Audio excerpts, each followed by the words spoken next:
నమస్తే SR7 టీవీకి స్వాగతం. నా పేరు శబాన. ఘనంగా వాడపాలెం లక్ష్మీ గణపతి విగ్రహ ప్రతిష్ఠ. ఆ గణేశుని ఆశీస్సులు అందరిపై ఉండాలని ప్రార్థించిన చిర్ల జగ్గిరెడ్డి. డాక్టర్ బిఆర్ అంబేద్కర్ కోనసీమ జిల్లా కొత్తపేట రెవెన్యూ కొత్తపేట మండలం వాడపాలెం మారమ్మ మాన్యంలో నూతనంగా నిర్మించిన లక్ష్మీ గణపతి ఆలయంలో విగ్రహ ప్రతిష్ఠ ఘనంగా జరిగింది. కార్యక్రమంలో శాసనసభ్యులు మరియు ప్రభుత్వ విప్ చిల్ల జగ్గిరెడ్డి పాల్గొని స్వామివారి తీర్థ ప్రసాదాలు స్వీకరించారు.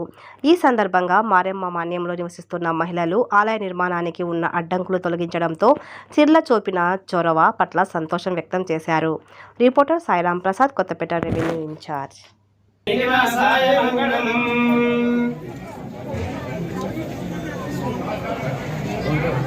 లక్ష్మీ గణపతి స్వామినః నిరంతర మహాజనతాని ప్రసాదే సమానాలి స్వగస్తే బ్రహ్మణే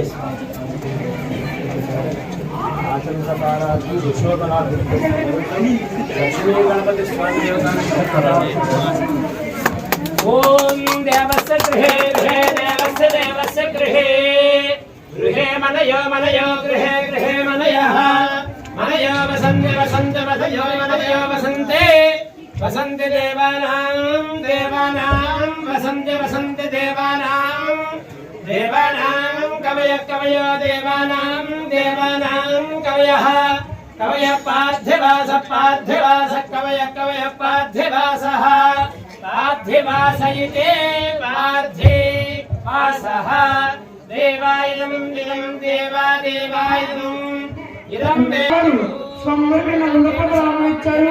వారి కుటుంబాన్ని లక్ష్మీ గణపతి స్వామి వల్ల కాపాడు రక్షించగలట. కుటుంబాన్ని లక్ష్మీ గణపతి స్వామి వారు తన వల్ల కాపాడు రక్షించగలట.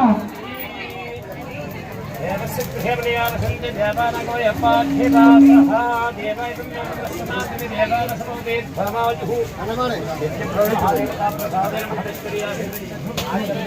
బొన్నూరి సూర్యబాబు గారు స్వామివారికి 100 రూపాయలు రాముగా ఇచ్చారు. వారిని వారి కుటుంబాన్ని శ్రీ లక్ష్మీ గణపతి స్వామి వారు కాపాడి రక్షించగలట.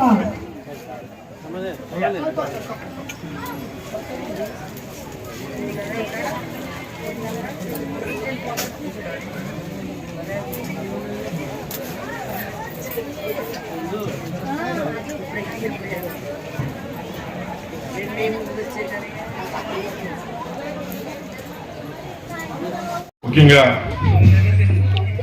వాడపల్లి గ్రామంలో ఈ మారమ్మ మాన్యం అప్పట్లో మా తండ్రి గారి ఇచ్చిన ఇళ్ల స్థలాలు, అట్లాంటి ప్రాంగణంలో ఆ యొక్క భగవంతుడు ముఖ్యంగా ఆ యొక్క గణపతి యొక్క విగ్రహాన్ని ప్రదర్శించాలని గ్రామంలో ఉన్న పెద్దలంతా కూడా మరి నిర్ణయించుకోవడం, ఆ యొక్క చక్కటి నిర్ణయం మేర ఇక్కడ గుడి మొదలు పెట్టడం, ఇవాళ ఆ ప్రతిష్ట కార్యక్రమంలో పాల్పంచుకోవడం నా అదృష్టంగా పూర్వజన సుకృతంగా భావిస్తూ ఉన్నారు.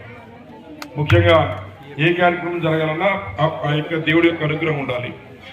అలాగే ముఖ్యంగా ఈ గుడి మరి మీ అందరూ తలపెట్టినప్పుడు ఏదైతే మరి కొంత అవాంతరాలు ఇబ్బందులు వచ్చాయో ఆ రోజు ఇదే ప్రాంగణంలోకి వచ్చి నేను చేయగలిగే సాయం చేసి, అలాగే అధికారులు కూడా చెప్పి మరి ఈ యొక్క గుడి మీరు ఎలాగవుతారో కట్టుకోండి, తప్పనిసరిగా మీ అందరికీ అండగా దండగా ఉంటా అని చెప్పారు చెప్పడం, దాన్ని కూడా మరి గ్రామస్తులంతా కూడా చాలా పకడ్బందీగా తీసుకుని చెయ్య కలిపి ఈరోజు ఈ స్థాయికి తీసుకురావడం జరిగింది.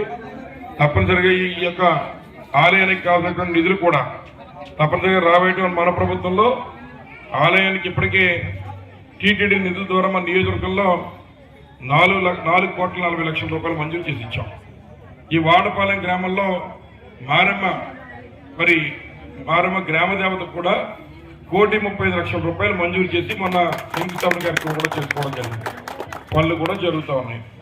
అలాగే ఈ యొక్క గణపతి యొక్క విగ్రహాన్ని ఈ గణపతి యొక్క ఆలయానికి కూడా రాబోయేటువంటి కాలంలో తప్పనిసరిగా పెద్దల యొక్క కోరిక మేర, నాయకుల యొక్క ఆలోచన మేర మరి సహాయ సహకారాలు అందిస్తానని చెప్పి తప్పనిసరిగా మనం పెద్దలు చెప్పిన మాటని రాబోయేటువంటి కాలంలో తప్పనిసరిగా నెరవేరుస్తారని మరొకసారి మీ అందరికీ కూడా తెలియజేస్తూ, ఈ మంచి కార్యక్రమంలో మీ అందరితో పాటు కుటుంబ సభ్యుడిగా పాల్పంచుకునేటువంటి అవకాశం నాకు ఇచ్చినటువంటి చిన్నలు పెద్దలు అందరికీ మరొకసారి హృదయపూర్వకంగా నమస్కారాలు తెలియజేస్తూ మన యొక్క వినాయకుడి యొక్క ఆశీస్సులు మనందరికీ ఉండాలి. ఏ కార్యక్రమం తలపెట్టినా అవిఘ్నాలు ఏమీ లేకుండా ముందుకు నడిపేటువంటి దేవుడు ఆ వినాయకుడు అని చెప్పి సందర్భంగా తెలియజేస్తూ ఇవాళ ఉదయమే మరి వెస్ట్ గోదావరిలో ఒక విగ్రహ ప్రదర్శనకి వచ్చాను. రెండోది ఇక్కడ అదృష్టం ఉంటేనే ఆ దేవుని దర్శించుకోగలుగుతాం. కాబట్టి మీ అందరి ఆలోచన, మీ అందరి నోటి మాట ద్వారా నన్ను పిలిపించే విధంగా చేసి ఇవాళ ఈ మహద్భాగ్యం నాకు కలిగించినటువంటి గ్రామస్తులందరికీ, అలాగే కమిటీ సభ్యులు, చక్కగా పనిచేస్తున్నటువంటి యువతను కూడా మరొకసారి పేరు పేరున అభినందిస్తూ మా సెలవు తీసుకుంటాం. ధన్యవాదాలు.